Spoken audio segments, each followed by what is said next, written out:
Bom, vamos ver agora como definir um vetor tendo dois pontos, sua origem e sua extremidade. Vamos lá. Dois pontos A, x1, y1 e B, x2, y2 no plano cartesiano definem dois vetores. Primeiro, o vetor AB, que é dado pela diferença das abscissas e pela diferença das ordenadas, e, portanto, nós teremos aqui x2 menos x1, y2 menos y1, x2 menos x1, y2 menos y1, e também o vetor BA, que será dado pela subtração de x1 por x2 e y1 por y2. Bom, vamos entender bem isso daqui, ó. Vamos supor aqui o eixo coordenado xy, desenhar aqui o eixo coordenado para a gente entender bem isso daqui, ok? Vamos supor que eu tenho um valor aqui igual a 2 e um valor aqui igual a 4. E aqui eu tenho um valor igual a 2 também e aqui igual a 5, né? Então, eu tenho aqui, ó, o ponto A e aqui, ó, eu tenho o ponto B. Esses dois pontos vão definir um vetor AB ou BA, depende para onde eu oriento, né, o vetor. Aqui eu estou orientando de A para B. Então, o vetor AB terá, então, coordenadas 4 menos 2, aqui, ó, x2 menos x1, e 5 menos 2, aqui, ó, y2 menos y1. Ou seja, as coordenadas de AB serão 2 e 3. Tudo bem?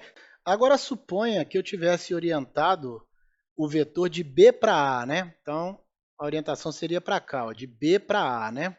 Então, de B para A, o que eu teria seria 2 menos 4 e 2 menos 5, o que me daria as coordenadas menos 2 e menos 3. Notem o seguinte, ó, vou até mudar a cor aqui, ó, para ficar melhor, mais visível.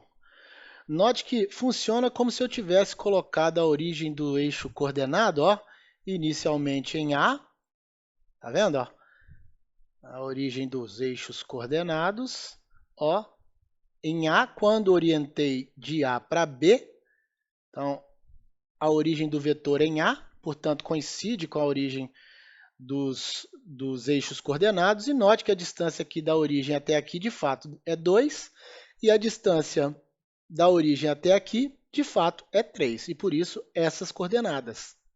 Quando eu orientei no sentido oposto, é como se eu colocasse a origem dos eixos coordenados aqui em B, ó.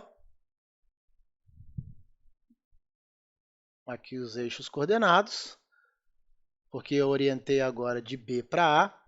E notem, ó, que isso daqui, ó, daqui até aqui, ó, de fato é menos 2, e daqui até aqui, de fato, é menos 3, né? Exatamente essas coordenadas que nós encontramos aqui.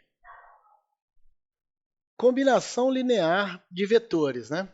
Nós vimos combinações lineares quando estudamos determinantes, matrizes e sistemas lineares. Vamos ver como é que isso se aplica aqui nos vetores. Bom, uma combinação linear dos vetores v1, v2, vn do R2 é um vetor do R2 da forma v igual a α1 vezes v1 mais α2 vezes v2 mais αn vezes vn. Lembrando que v1 é um vetor que tem coordenadas x e y, v2 também é um vetor que tem coordenadas x e y e assim por diante. α1, α2 e αn são escalares constantes e reais. Bom, vamos ver aqui, ó. Vamos supor um vetor v1 que tenha coordenadas menos 1 e 3. E vamos supor um vetor v2 com coordenadas 2 e menos 2. E mais um vetor v3 com coordenadas 4 e 1, por exemplo. Vamos determinar a seguinte combinação linear dos vetores: 2v1 mais 3v2 menos 5v3. Como é que nós vamos fazer isso daqui? Isso é igual a 2 vezes as coordenadas de V1, que é menos 1 e 3, mais 3 vezes as coordenadas de V2, que é 2 e menos 2, menos 5 vezes as coordenadas de V3, que é 4 e 1. Isso é igual a menos 2 e 6, 2 vezes menos 1, 2 vezes 3, mais 6 menos 6, 3 vezes 2, 3 vezes menos 2, mais menos 20 menos 5. Menos 5 vezes 4, menos 5 vezes 1.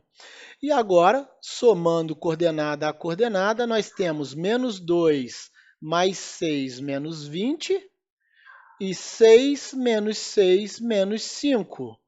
E isso será igual a menos 22 mais 6 menos 16, mais 6 menos 6, 0, menos 5. Esse vetor que tem coordenadas menos 16 e 5 é uma combinação linear desses três vetores dados. Vamos falar dos vetores unitários I e J, portanto, são versores, né?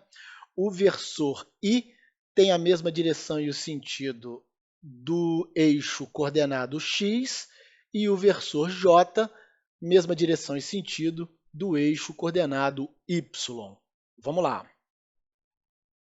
Bom, vetores unitários I e J são dois vetores muito importantes, né? O vetor I tem coordenadas 1 e 0 e o vetor J tem coordenadas 0 e 1.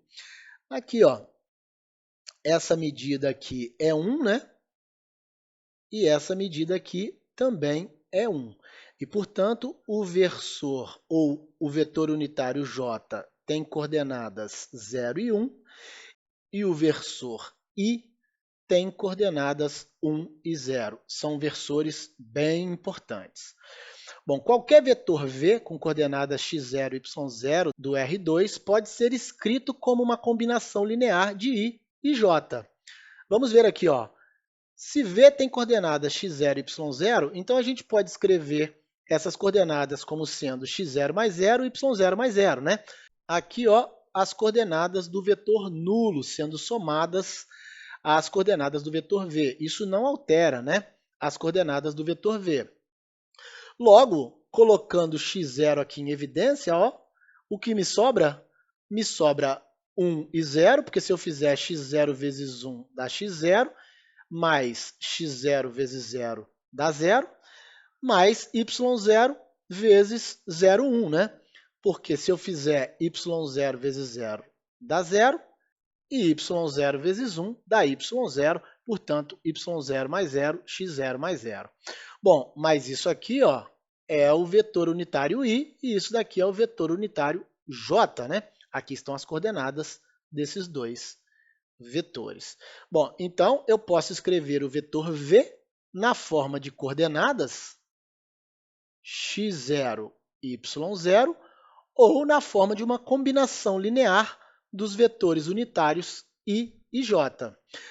Alguns autores, principalmente na física, usam esse tipo de notação, ó, colocam um chapeuzinho, né, nesses vetores unitários. Vocês vão encontrar também essa notação por aí.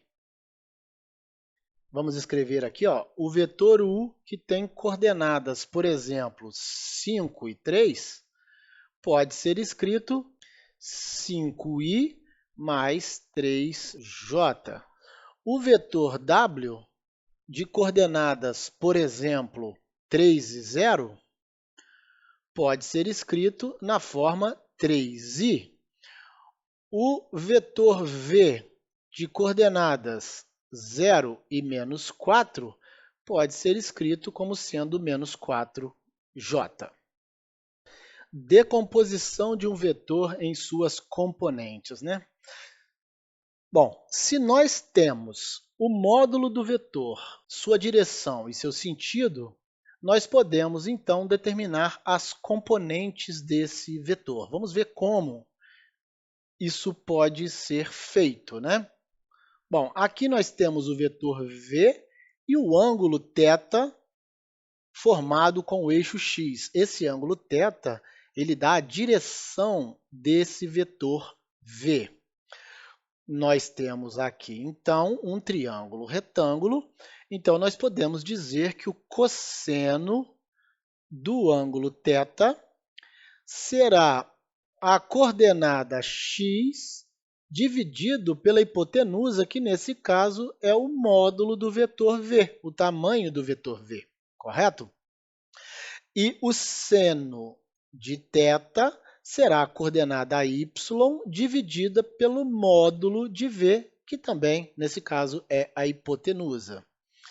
Ora, então, o que nós temos é x igual ao módulo de v vezes o cosseno de θ. E temos que y é igual ao módulo de v vezes o seno de θ. Então, o vetor v, que tem coordenadas x e y, pode ser escrito como o módulo de v vezes o cosseno de θ, que é x, e o módulo de v vezes o seno de θ, que é y. É isso que temos aqui.